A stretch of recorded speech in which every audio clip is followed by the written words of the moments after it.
Hello student आमे आज पढ़ा शब्द रूप बाणक अकारांत पुल्लिंग शब्द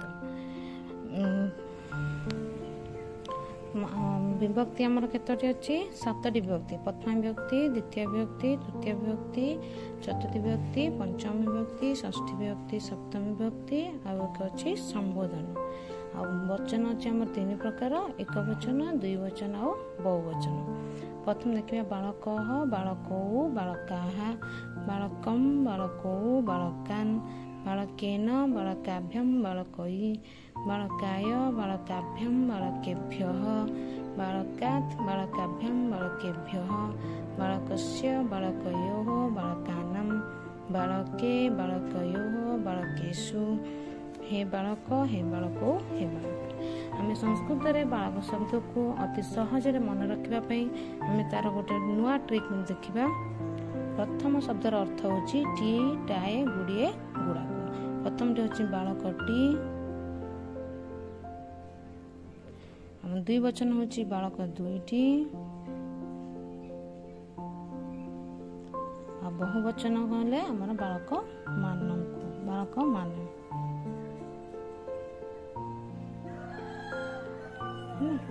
प्रथम व्यक्ति बालकटी माने बालक बालक दुईटी बालकौ बालक माने बालका। से द्वितीय व्यक्ति अर्थ कौन कु दुईटी को मानकु माने बालक को बालक दुईटी को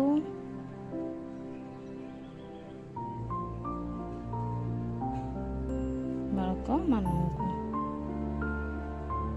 बालक मान। से देखिए तृतीय विभक्तिर अर्थ कौन ना द्वारा दुई जन द्वारा मानक द्वारा गोटे बालक द्वारा माने बालकेन बालक दुई जन द्वारा बालक दुई जन द्वारा बालकाभ्यम बालक मानक द्वारा मानक द्वारा बालक ही। चतुर्थी व्यक्ति अर्थ कौन को मानकु अर्थ कौन बालक मानकु किंतु एटी को अर्थ द्वितीय व्यक्ति सहित सामान नुहे एटी को अर्थ पाई एटी बालक पाई बालक दुई जनक पाई बालक मानक पाई। चतुर्थी अर्थ बालक पाई गोटे बालक पाई बालक दुई जनक पाई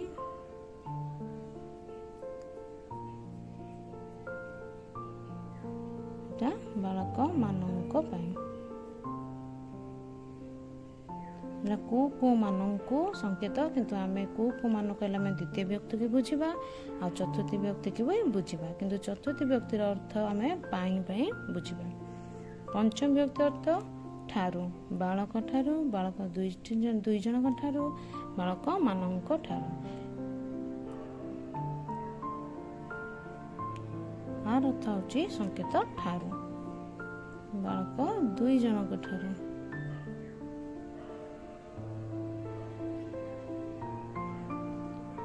मानक ठारू।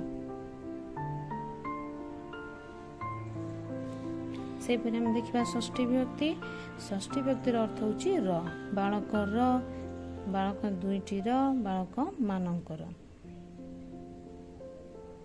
बालक बालक दुईटी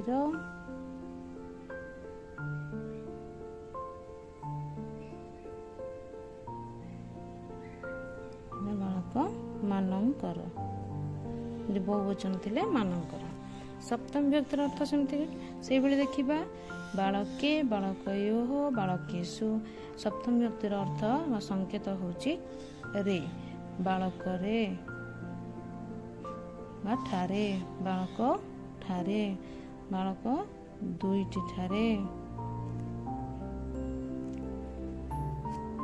बालक मानक ठारे। तो ये संबोधन हे बालक हे बालको हे बालक ये संबोधन कर डाकिबा रे बालक दुई जन को डाकिले हे बालक दुई जन हे बालक माने हे बालक गोटे बालक को डाकिबा एंटी हे बालक दुई जन को डाकिबा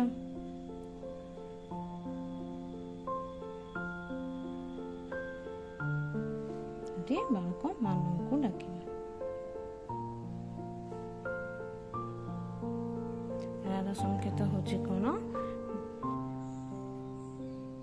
ଅତି ସହଜରେ ମନେ ରଖିବା ପାଇଁ ଆମେ ଲେଖିବା ସୂତ୍ର ତାର କ'ଣ? ଟି କୁ ରେ କୁ ରୁ ର ରେ। ଏଇଟା ଅତି ସହଜରେ ମନେ ରଖିବା ପାଇଁ ଏଇଟା ହେଉଛି ଟ୍ରିକ୍। ଆକୁ ସହଜରେ ମନେ ରଖିଲେ ଆମେ ପ୍ରଥମ ବିଭକ୍ତି ଅକାରାନ୍ତ ପୁଲ୍ଲିଙ୍ଗ ଶବ୍ଦର ଏହିଭଳି ଶବ୍ଦ ରୂପକୁ ଆମେ ଘୋଷି ପାରିବା। ଏହି ବାଳକ ଶବ୍ଦ ଭଳି ଆମର ଆହୁରି ଶବ୍ଦ ଅଛି। ଏହିଭଳି ବାଳକ ଶବ୍ଦକୁ ଏହି ସୂତ୍ରରେ ମନେ ରଖିପାରିବା ଆମେ ଅକାରାନ୍ତ ପୁଲ୍ଲିଙ୍ଗ ଶବ୍ଦ ରାମ, ନର, ଅଶ୍ୱ, ଗଜ ଏହିଭଳି ଆମେ ଅକାରାନ୍ତ ପୁଲ୍ଲିଙ୍ଗ ଶବ୍ଦକୁ ଏହି ସୂତ୍ର ଅନୁସାରେ ଆମେ ମନେ ରଖିପାରିବା। ଧନ୍ୟବାଦ। ଏହିଭଳି ଭିଡ଼ିଓ ପାଇଁ ମୋତେ କମେଣ୍ଟ କରନ୍ତୁ। ମୁଁ ଆହୁରି ଶବ୍ଦ ରୂପ ଧାତୁ ରୂପର ଭିଡ଼ିଓ ଆପଣଙ୍କ ପାଇଁ ବନେଇବି। ଧନ୍ୟବାଦ। Like, share, subscribe.